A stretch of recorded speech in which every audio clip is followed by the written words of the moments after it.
Every night at 11:47 p.m., Marcus Kane sees the black line crawling toward his heart. It started as a dot 3 weeks ago. Now it's 6 inches long, spreading like a crack in pavement, moving slowly up his forearm toward his elbow, toward his chest. Marcus presses his thumb against it. It doesn't hurt, doesn't bleed, it just grows, 1 inch per week. And Marcus knows exactly what it means. 38 years ago, on a desert stretch of Route 66, Marcus made a deal. He was 22, broke and desperate. His Harley had thrown a rod in the middle of nowhere, leaving him stranded at 3 a.m. with no tools, no money, and 100 miles between him and anywhere. He stood on that empty highway, staring at the stars, and said the words out loud, "I'll give anything to ride forever, to never break down, to own this road." And the road answered, not with a voice, not with a vision, just a feeling, a weight settling into his chest, warm and heavy, like an engine turning over. His bike started, the rod was fine, and for the next 38 years, Marcus Kane rode like a ghost. No crashes, no breakdowns, no limits. He became a legend on Route 66, the rider who never stopped, never slowed, never lost. But legends don't last forever, and debts always come due. Now Marcus is 60 years old, the black line is spreading, and every night when he rides, he feels the road pulling him back, toward the spot where he made the deal, toward the place where the pavement meets the desert, and the wind carries voices that don't belong to the living. Marcus tried running, tried hiding, but you can't outrun a promise made to something older than asphalt and chrome. The road gave him everything, and now it's coming to take what it's owed, his last ride, forever. Marcus Kane grew up on Route 66. His father was a trucker. His uncle rode with the Road Saints MC in the 70s. By the time Marcus was 16, he'd rebuilt his first Harley, a 1968 shovelhead he found rusting in a scrapyard outside Flagstaff. He painted it matte black, stripped the chrome, and rode it until the engine seized. That bike taught him 2 things: respect the machine and respect the road. Marcus earned his patch with the Desert Ghosts MC when he was 19. They were a small crew, 20 riders spread across Arizona and New Mexico, running parts, fixing bikes, and living free. Marcus wasn't the strongest or the smartest, but he was the best rider. He could handle a Harley in conditions that would kill most men: sand, ice, rain, darkness. The road spoke to him in ways it didn't speak to others. But in the summer of 1986, Marcus's luck ran out. He was riding solo from Flagstaff to Albuquerque when his bike died. Throne rod, middle of nowhere. No cell phones back then, no GPS, just endless desert and a highway that stretched into darkness. Marcus tried everything, kicking the engine, checking the oil, praying to gods he didn't believe in. Nothing worked. He sat on the side of the road, smoking his last cigarette, staring at the stars. And he said it out loud, half joking, half desperate. "I'll give anything to ride forever." The wind stopped. The desert went silent. And something listened. Marcus's bike started, just like that. No explanation, no reason. He rode to Albuquerque, got the engine checked. The rod was fine. Perfect, even, like it had never broken. Marcus told himself it was luck, a fluke. But deep down, he knew the truth. He'd made a deal, and 38 years later, the road is coming to collect. If this kind of storytelling speaks to you, consider subscribing and hit the like button. It keeps these roads alive. And if you've lived a road story worth telling, share it in the comments or use the link in the description to send it privately. Who knows? Maybe your ride becomes the next chapter we bring to life here. Chapter 1. The Line.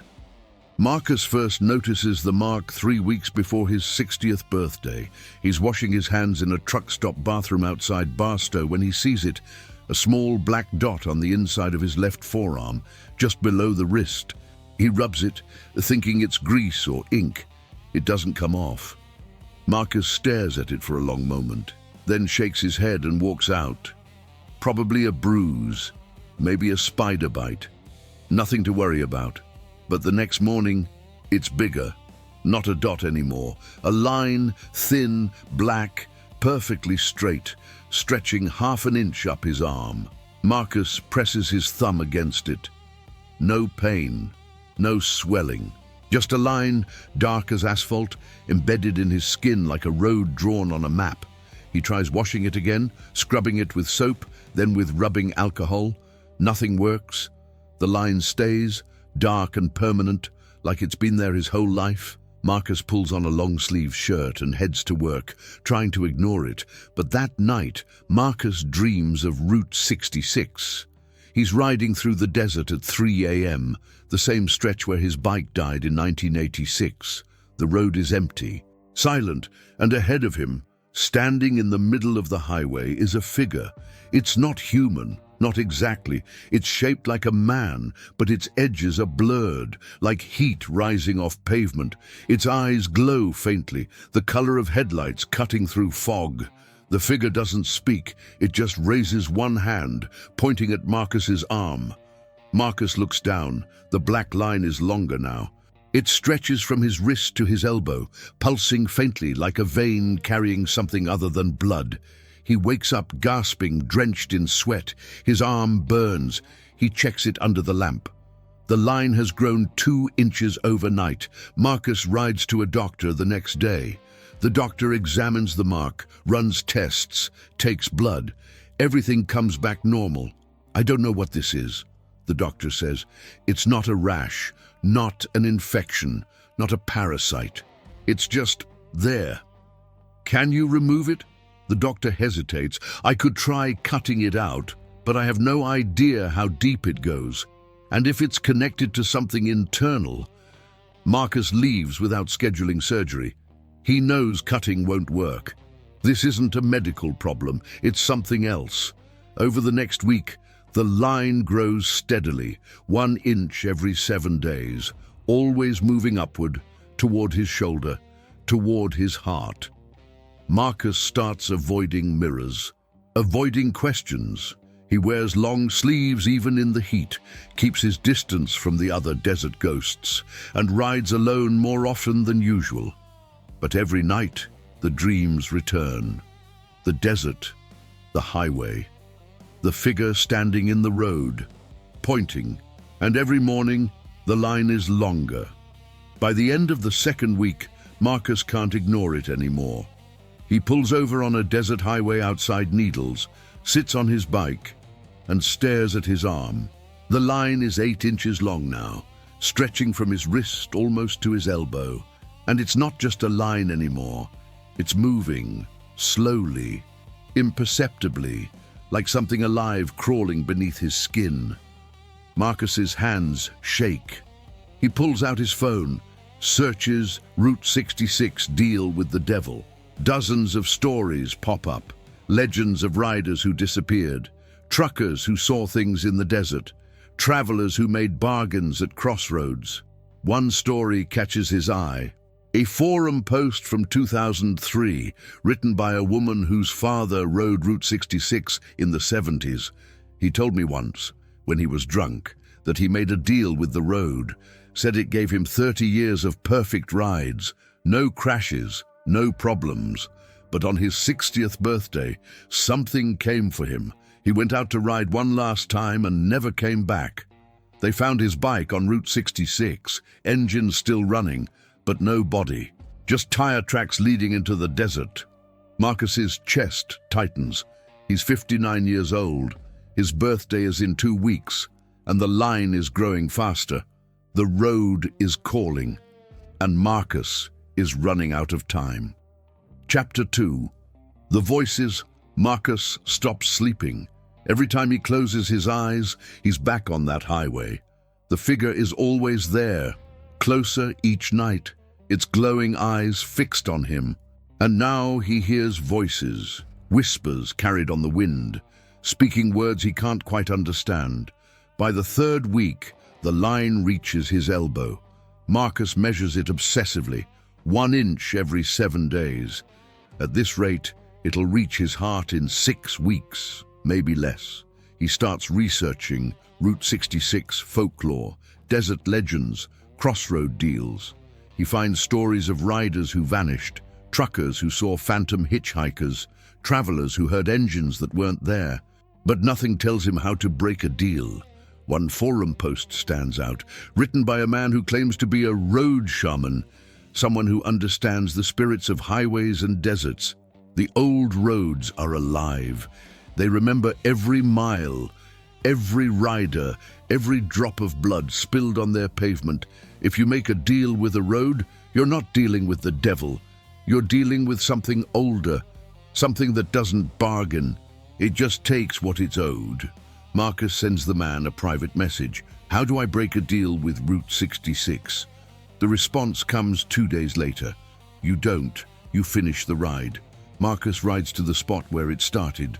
It's late afternoon when he pulls off Route 66 onto the shoulder, right where his bike died in 1986. The desert is silent, the sun low and orange. Marcus kills the engine and stands, staring at the empty road. Nothing happens. He waits for an hour. 2, the sun sets, stars appear. The highway is dark, deserted, endless. Marcus speaks into the silence. I'm here. I came back. What do you want? The wind picks up, and then he hears it, a voice. Low, rumbling, not quite human. It comes from everywhere and nowhere, vibrating through the ground, the air, his bones. Ride. Marcus's breath catches. What? Ride. Finish what you started. Marcus looks down at his arm. The black line is glowing faintly, pulsing in rhythm with his heartbeat. And if I don't? The voice doesn't answer, but the wind grows colder. And in the distance, Marcus sees headlights. They're not from a car, not from a bike. Just 2 points of light, floating above the road, moving toward him slowly. Marcus climbs onto his bike and rides. He doesn't stop until he reaches a town called Seligman, a small desert outpost that still looks like the 50s. Marcus pulls into a diner, hands shaking, and orders coffee. An old man sits at the counter, wearing a faded leather vest with no patches. He glances at Marcus, then at his arm. "You made a deal," the old man says. Marcus freezes. "What?" The old man sips his coffee. "I can see it. The mark. The road's claim. How long you got left?" Marcus's jaw tightens. 5 weeks. Maybe less. The old man nods slowly. "I had a friend who made a deal. Back in the 70s. He rode Route 66 for 30 years without a single crash. Then one day, the road called him back. He tried running, tried hiding, but you can't outrun what's in your blood." "What happened to him?" The old man's eyes darken. "He rode into the desert one night, never came back. They found his bike a week later, still running, no gas in the tank. Engine was warm, but no body. Just tire tracks leading into nothing." Marcus's chest tightens. "How do I stop it?" The old man stands, dropping cash on the counter. "You don't stop it, you face it. Ride to the end. Finish what you started. Maybe the road lets you go. Maybe it doesn't, but running just makes it worse." He walks out, leaving Marcus alone. Marcus stares at his arm. The line is longer now. 11 inches. Growing, he finishes his coffee, pays, and walks back to his bike. The road is waiting, and Marcus has no choice but to follow. The voices are getting louder, and the ride is just beginning. Chapter 3. The Brotherhood. Marcus doesn't tell the desert ghosts about the mark. He shows up at the clubhouse in Flagstaff, acts normal, shares a beer with the brothers, but he keeps his sleeves rolled down, avoids eye contact, and leaves early. Hank notices. He's known Marcus for 30 years. He knows when something's wrong. That night, after everyone leaves, Hank corners Marcus in the parking lot. "You've been weird for 2 weeks, Hank says. Won't look anyone in the eye.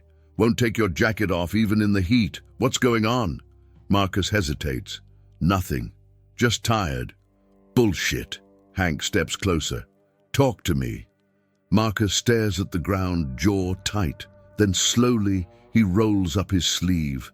The black line stretches from his wrist to just above his elbow now, 14 inches, pulsing faintly in the dim light. Hank's face goes pale. What the hell is that? Marcus exhales slowly. It's a debt from a long time ago. What kind of debt?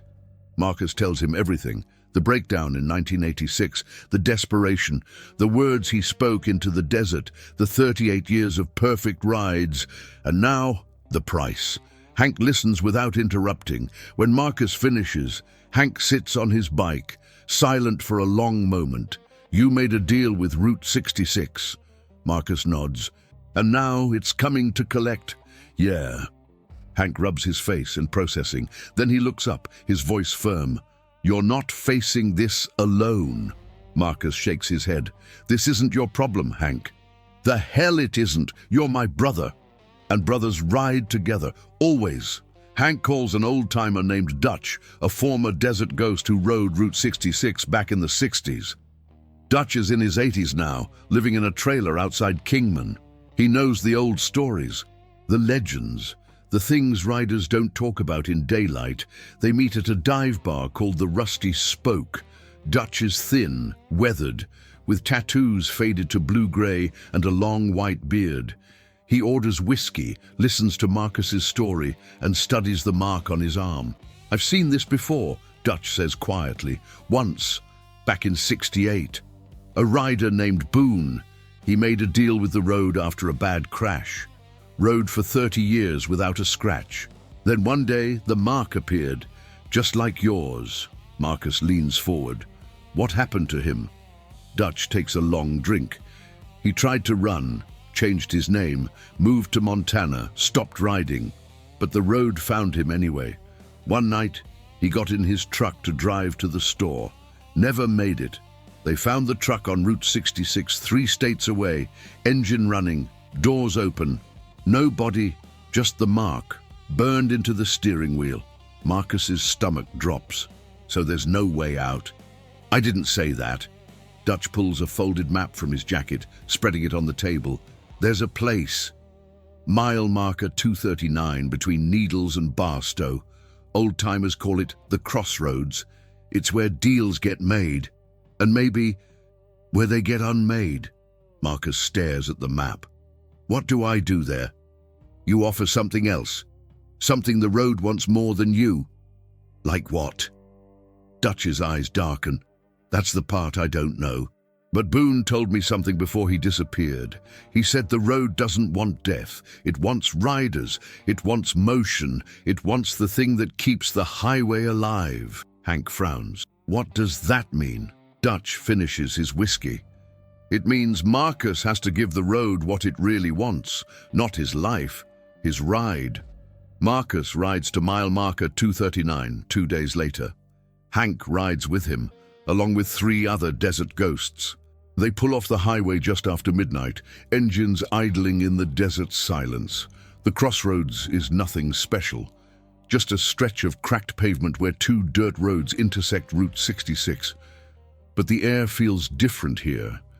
Heavier, like the desert is holding its breath. Marcus climbs off his bike, staring at the mark on his arm. It's 17 inches now, almost to his shoulder. He steps into the center of the crossroads. The wind picks up, and the voice returns. You came back. Marcus's jaw tightens. I want to renegotiate. Silence. Then the voice laughs.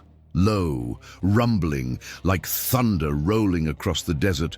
There is no negotiation, only the ride. Marcus looks back at Hank, then at his brothers. Then he turns back to the darkness. Then let's finish it. The crossroads has been reached, and the final ride begins. Chapter 4. The Last Mile. The voice speaks again. You will ride alone, 100 miles. From here to the place where you made the deal. If you stop, you die. If you turn back, you die. If you reach the end, you choose. Marcus frowns. Choose what? You will see. Marcus looks at Hank. Looks like this is it.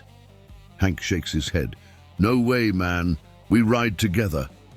Not this time. Marcus grips Hank's shoulder. This is my debt. Not yours.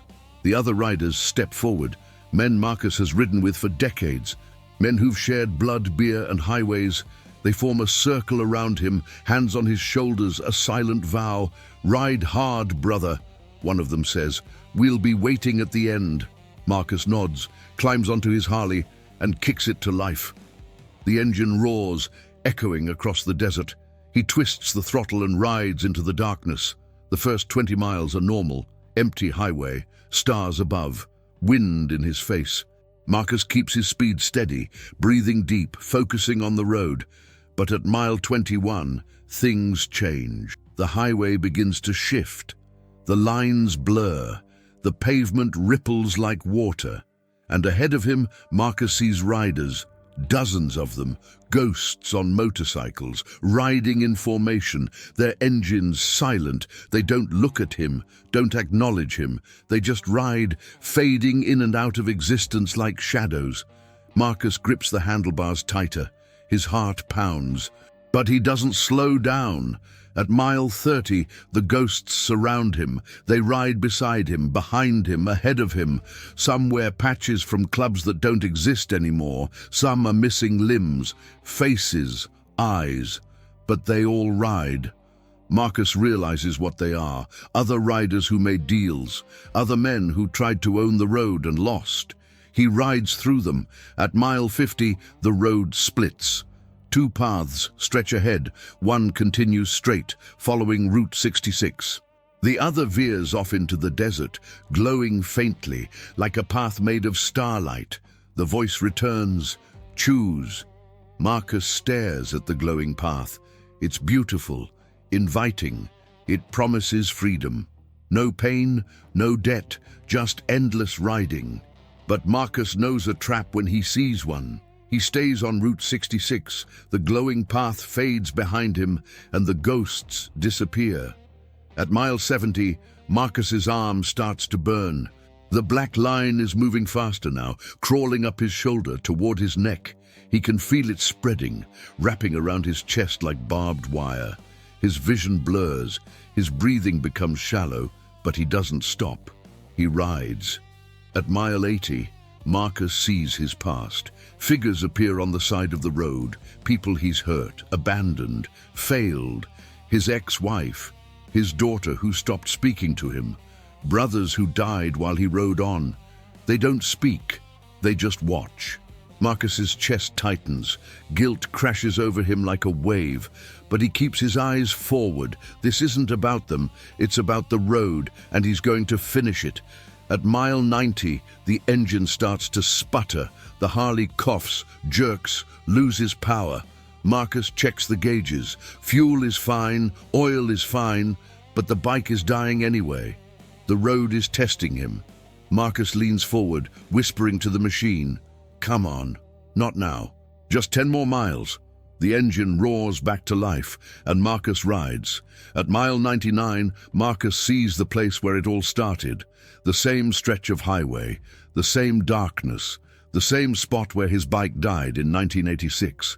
The voice speaks one last time, one more mile, and then you choose. Marcus's entire body is burning now. The black line has reached his chest, wrapping around his heart. Every breath is agony. But he twists the throttle, and he rides the final mile. Marcus crosses the line, his bike stops, the engine dies, and the figure appears, standing in the middle of the road, glowing faintly in the darkness. It speaks, and this time Marcus hears it clearly. "You finish the ride, now choose. Ride with me forever, free from pain, free from age, free from death, or return to your brothers, and never ride this road again." Marcus stares at the figure, at the endless highway stretching behind it, at the freedom it promises. Then he thinks of Hank, of the desert ghosts, of the young riders who still need mentors, of the life he built, flawed and imperfect as it is. Marcus's voice is steady. "I choose my brothers." The figure nods slowly. Then the debt is paid. The black line disappears. The burning stops. And Marcus collapses onto the pavement, gasping, alive. The road is silent, the debt is settled, and Marcus Kane is free. He chose brotherhood over eternity, and the road respected that. Chapter 5. The Aftermath. Marcus wakes up in a hospital in Barstow. Hank is sitting beside the bed, arms crossed, eyes red from lack of sleep. When Marcus opens his eyes, Hank exhales in relief. "You made it," Hank says. "We found you on the side of Route 66, passed out next to your bike. You've been out for 2 days." Marcus looks down at his arm. The black line is gone. His skin is clear. No scar, no mark, like it was never there. But Marcus can still feel it. The weight, the memory, the knowledge that he rode 100 miles through hell and came out the other side. "How do you feel?" Hank asks. Marcus sits up slowly. "Like I died and came back." Hank smirks. "That's about right." Marcus stays in the hospital for 3 more days. Doctors run tests, find nothing wrong. They chalk it up to exhaustion, dehydration, stress. Marcus doesn't correct them. When he's released, Hank drives him back to the clubhouse. The desert ghosts are waiting. They don't ask questions. They just hand him a beer, pat him on the back, and let him breathe. That night, Marcus sits alone in the garage, staring at his Harley. It's battered, dusty, but still running. He starts the engine, lets it idle, and listens. The road is silent now. No voices, no whispers, no pull.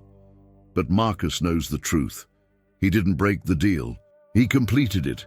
The road got what it wanted, proof that Marcus Kane could finish what he started, that he could ride through hell and come out the other side. The road doesn't own him anymore, but it never forgets. A week later, Marcus gets a call from a young rider named Jesse. He's 23, just earned his patch, and he's heard the stories about Marcus. He wants advice. They meet at a diner on Route 66. Jesse is eager, nervous, full of questions. Marcus listens patiently, then gives him the only advice that matters. "Respect the road," Marcus says. "Don't ask it for favors. Don't make promises you can't keep. And never, ever think you own it. Because you don't. The road owns itself, and if you're lucky, it lets you borrow a piece of it for a while." Jesse nods, scribbling notes. "Did you ever make a deal with the road?" Marcus's jaw tightens. "Once." "What happened?" Marcus finishes his coffee. "I paid the price." He doesn't elaborate, and Jesse doesn't push. Marcus rides less now, not because he's scared, not because the road scares him, but because he's learned something the hard way. Freedom isn't about riding forever. It's about knowing when to stop. He still wrenches on bikes in his garage, still shows up at the clubhouse, still rides on Sundays with Hank and the brothers. But the long solo rides, the ones where he used to push the limits, chase the horizon, test fate, those are over. Marcus has ridden his last mile with the road, and he came back alive. That's enough. On Marcus's 60th birthday, the desert ghosts throw him a party at the clubhouse. There's beer, whiskey, a cake shaped like a Harley. Everyone's there, brothers, friends, even a few old rivals who respect what Marcus has become. Hank raises a toast. To Marcus, the rider who made a deal with the road and lived to tell the tale. Everyone cheers. Marcus smiles, but his mind drifts back to that final mile, to the ghosts, to the voice, to the moment he thought he'd never see another sunrise. He survived, but he knows the road is still out there, waiting, watching, ready to make another deal with another desperate rider who thinks they can own it. Marcus just hopes whoever comes next is smarter than he was. That night, Marcus walks out to his bike. The desert is quiet, the stars bright. He runs his hand over the gas tank, feeling the chrome cool beneath his palm. He doesn't start the engine. He just stands there, breathing, remembering. And then he walks back inside, because some rides are meant to end, and Marcus Kane has finally learned when to let go. The road gave him everything, and he gave it back. Marcus Kane is 61 years old now. He works in his garage, fixes bikes, and mentors young riders. He doesn't talk about the deal, doesn't talk about the mark, doesn't talk about the 100-mile ride through darkness, but every rider who meets him can see it in his eyes, the weight of a man who stared into the void and walked away. Route 66 still calls to him sometimes. Late at night, when the desert is silent, Marcus hears the wind and remembers the voices, the ghosts, the promise. But he doesn't ride out to meet them. He made his peace with the road, and the road made its peace with him. Some debts are paid in blood, some in miles. Marcus paid his in both. He rides now for the joy of it, for the wind, for the brothers beside him, not to prove anything, not to chase freedom, just to ride, because that's what bikers do. They ride. And when the road finally claims them for good, they go knowing they lived on their own terms. Marcus Kane lived. He rode, and he survived. That's legacy enough. One evening, a young rider walks into Marcus's garage. He's maybe 23, nervous, his hands shaking as he approaches. "Mr. Kane, I need to talk to someone. My bike broke down on Route 66 last night. Middle of nowhere. I was desperate. I said something, and then my bike just started. Like magic. But now I feel like I made a mistake." Marcus stops working. He wipes his hands slowly, then looks at the kid, and he sees it. The same fear, the same desperation he felt 38 years ago. Marcus's voice is quiet, calm. "Show me your arm." The kid hesitates. Then he rolls up his sleeve, a small black dot just below the wrist. Marcus stares at it for a long moment. Then he looks the kid in the eyes. "You made a deal." The kid's face goes pale. "What do I do?" Marcus exhales slowly. "Come back tomorrow. We'll talk." The kid leaves, and Marcus stands alone in his garage, staring at the empty doorway. The road never stops. It just waits for the next rider desperate enough to ask, and the cycle begins again. If you made it this far, thanks for riding with me.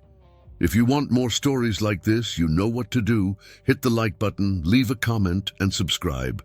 See you on the next road.